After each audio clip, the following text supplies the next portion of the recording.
So how do you see the prospect of this telemedicine and also digital healthcare prospect in the future, and also the biggest challenges in it?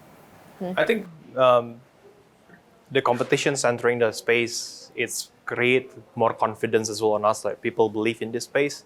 So it also help make the industry a lot more healthier, because you will see it will push us to do a lot more innovations that will drive us to do some changes, do the new product, launching new products, and so on.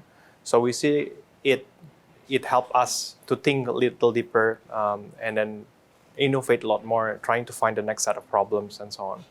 The challenges, I think, is still basic, like digital literacy is still key concern. The inequality of infrastructure is probably is still the same, because we are in the digital space, right? We talk about AI, we talk about internet penetrations, for example, but the number of people have access towards that is still not equal throughout Indonesia.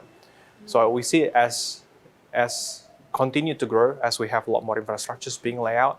A lot more competitions will create more optionality as well between us and the providers, and it can create distinctions between what's the difference between Halodoc and the other providers out there. Okay, talking about the competition is getting intense.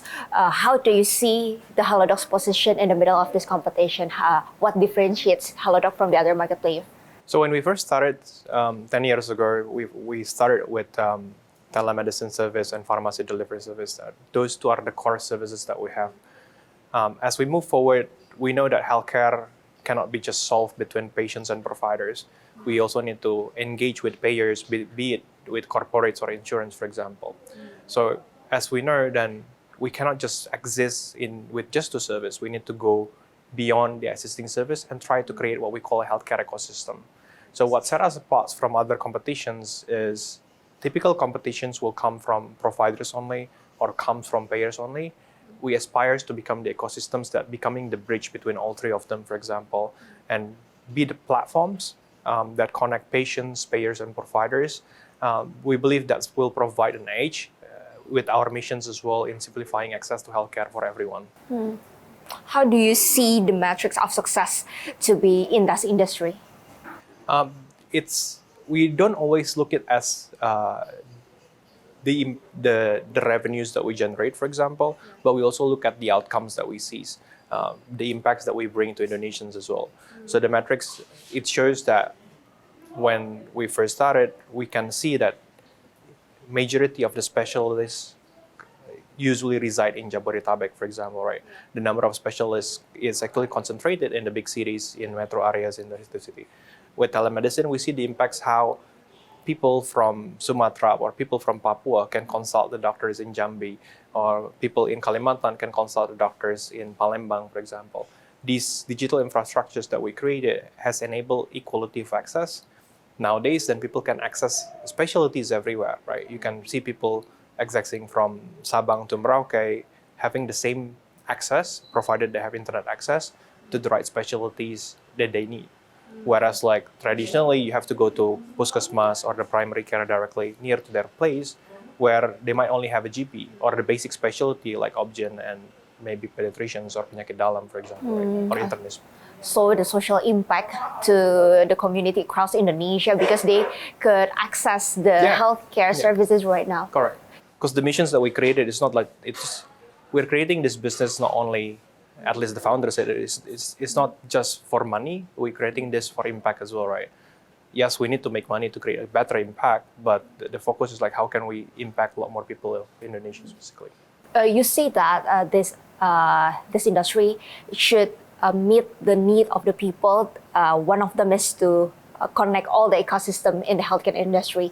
Could you share with us the healthcare ecosystem that Halodoc is having right now, whether the users, the corporate clients, and also the doctors and the other facilities? Okay. So today, I think 10 years in operations, we are lucky that we've been trusted at least with 20 million active users every month accessing our portals, our website, our applications. People might read articles, might transact, and so on and so on.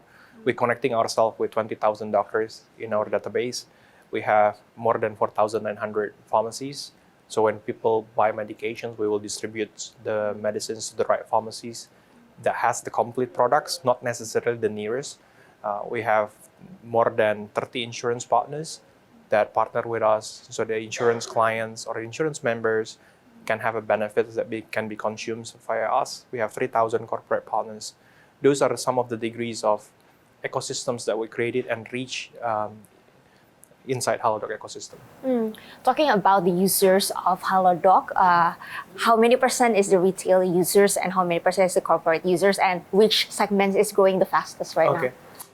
It's both of them, I think, growing in different manners because it has different triggers, I would say. Right now, majority of the customers still retails, the wider populations directly. So, and then a smaller portions of that is actually corporate clients or insurance client, or we call it B2B clients, for example. So what's interesting for us, there is a different behaviors of B2B and corporate clients and insurance clients with the retail industry, right? They aspire different type of solutions. Their consultations behavior also change. So yes, I think it's the growing side on the patient side is mainly because of when they are sick, they can consult directly. There is also a growing trend of preventive health, so the diversity of what type of consultations that people consult in the retail, it's much more diverse, right? Whereas the employee or B2B segments like corporate and payers, it's very specific towards episodic care or chronic care. Episodic care is meaning like when you're having cough and flu, then you need to contact with doctor. Chronic care meaning like if you have diabetes, cholesterol, for example, you require regular control to speak to the doctors, then you will do that directly using our platforms. Okay,